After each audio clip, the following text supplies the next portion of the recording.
bura mar Ford Kenya. Wuoye piny hok gibi bano duond burano.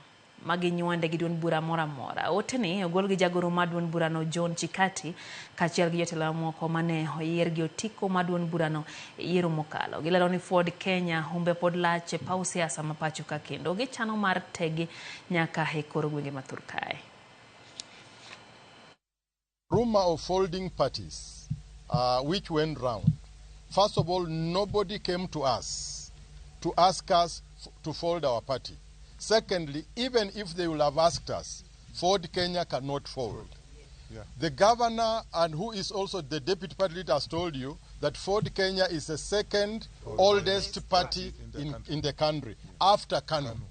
We shall continue to exist. Some of the emerging parties will leave Ford Kenya on the arena. You know, there are parties that are formed for elections. Yes. For the purpose of elections. Yes. And immediately after elections, they exit the scene. Yes. Ford Kenya is not one of them. Yes. Ford Kenya is a rock party. Correct. A party that has been there, a party that is going to be there, with a lot of, is a national party.